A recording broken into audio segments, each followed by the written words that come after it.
ઝઘડિયા ખાતે ભારતીય tribal party દ્વારા આજરોજ રાજ્યના ટ્રાઇબલ વિસ્તારોમાં આવેલ આદર્શ નિવાસી શાળાઓમાં શિક્ષકોની ખાલી જગ્યાઓ પૂરી શાળાઓમાં સુવિધાઓ વધારાય તેવી માંગ સાથે પ્રાંત અધિકારીને આવેદન આપ્યું હતું. રાજ્યના મુખ્યમંત્રીને ઉદ્દેશીને આપવામાં આવેલ આવેદનમાં જણાવાયું હતું કે રાજ્યમાં આદર્શ નિવાસી શાળાઓ આદિજાતિ વિભાગ તરફથી શરૂ કરવામાં આવેલી છે. તે અંતર્ગત હાલમાં કુમાર, કન્યા તથા મિશ્ર શાળાઓ મળીને કુલ 75 જેટલી આદર્શ નિવાસી શાળાઓ કાર્યરત છે. આદર્શ નિવાસી શાળાઓમાં માધ્યમિક અને ઉચ્ચતર માધ્યમિક શાળાઓ મળીને કુલ 515 જેટલા શિક્ષકોનું મહેકમ છે, પરંતુ હાલ કોઈને કોઈ કારણસર શિક્ષકોની ઘટ થઈ છે.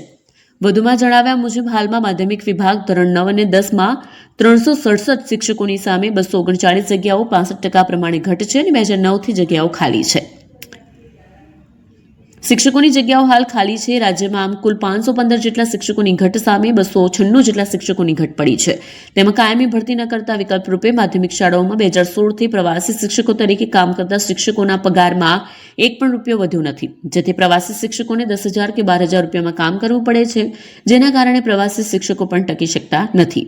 આવેદનમાં વધુમાં જણાવાયું મુજબ સરકાર એવી જાહેરાત કરે છે કે આદર્શ નિવાસી શાળાઓમાં તમામ પ્રકારની સુવિધા જરૂરિયાતો શાળામાંથી જ આપવામાં આવે છે, પરંતુ હકીકતમાં એવું નથી, કેમ કે આદર્શ નિવાસી શાળાઓમાં છેલ્લા 3 વર્ષથી વિદ્યાર્થીઓને પૂરતી માત્રામાં સ્ટેશનરી અને યુનિફોર્મ તે પણ સમયસર નથી મળતા. પીવાના પાણીની સુવિધા હોય કે વિદ્યાર્થીઓ માટે સેનેટરી નેપકિન, સારા વર્ગખંડો, વિજ્ઞાનના સાધનો, ગરમ પાણીની સુવિધા, બેડશીટ, ચાદર, બ્લેન્કેટ જેવી તમામ પ્રકારની સુવિધાઓ પૂરી પાડવામાં આવતી નથી, પરંતુ ખુદ વાલીઓએ ખરીદીને આપવી પડે છે. શિક્ષકોની ઘટ અને સુવિધાઓના અભાવના કારણે પોતાના છોકરાઓના ભવિષ્યથી લઈને વાલીઓ પણ ભારે ચિંતાગ્રસ્ત બન્યા છે.